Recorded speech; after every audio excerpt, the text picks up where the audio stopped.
নমস্কার বন্ধুরা, আশা করছি সকলে সুস্থ আছেন ও ভালো আছেন। আজ আরও একটি নতুন ভিডিও নিয়ে চলে এসেছি। এই শীতের মরশুমে সময় পেলেই আমরা বেরিয়ে পড়ি, তাই আজ একটু সময় পেতেই বেরিয়ে পড়েছি। কোথায় যাব জানতে হলে আমার ভিডিওটি স্কিপ না করে প্রথম থেকে শেষ পর্যন্ত দেখতে থাকুন, আপনাদের খুবই ভালো লাগবে। তাই সকাল সকাল খাওয়া দাওয়া সেরে বেলা 10টা নাগাদ আমরা বেরিয়ে পড়েছি। যেহেতু আমার ছেলের মোশন ভমিটিং আছে, তাই আমরা বড় গাড়িতে করে কোথাও যেতে পারি না। বড় গাড়িতে করে গেলে আমার ছেলের খুবই কষ্ট হয়, তাই বাধ্য হয়ে আমরা আমাদের ছোট বাহনে চেপে বেরিয়ে পড়েছি।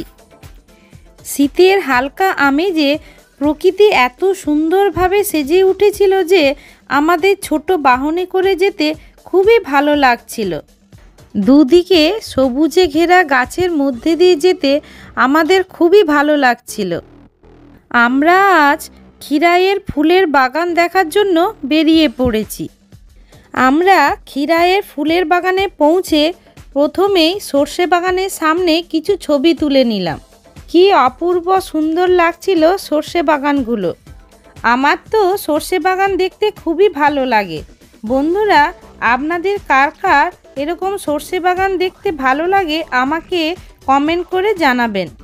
বাগানে এসে দেখি মেয়েরা সবাই সুন্দর সুন্দর ফুলের মুকুট মাথায় পরেছে, তাই দেখে আমি একটা দিদির কাছে গোলাপ ফুলের মুকুট পরে নিলাম। ফুলের বাগানে ঘুরতে ঘুরতে খিদে পেয়েছিল, তাই ওই দিদির কাছে একটু ঘুগনি পেয়ারা চাট খেয়েছিলাম। ক্রুজ পড়ে লোক আগে পড়তো নি, আর এটা এখন পয়সা দিয়ে ক্রুজ পড়ছে। দেখুন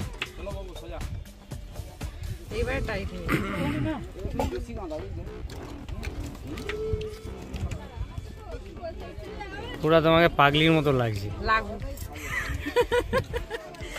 বাড়িতে গিয়ে রেখে দেবো।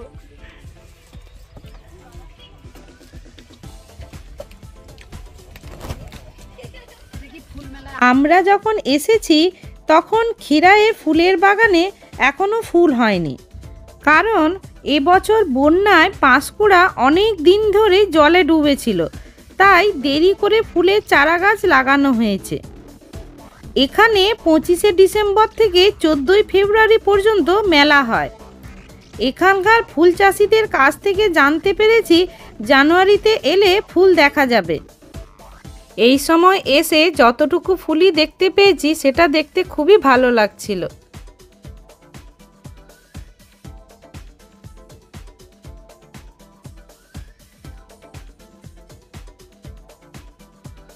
বন্ধুরা, আজকের ভিডিওটি এই পর্যন্ত।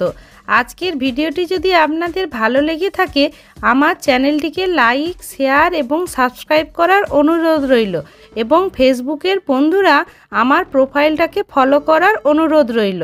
রোদে ঘুরতে ঘুরতে খুবই গরম লাগছিল, তাই একটু আইসক্রিম খেয়ে নিলাম। দেখা হবে আরও একটি নতুন ভিডিওতে। সকলে সুস্থ থাকবেন, ভালো থাকবেন।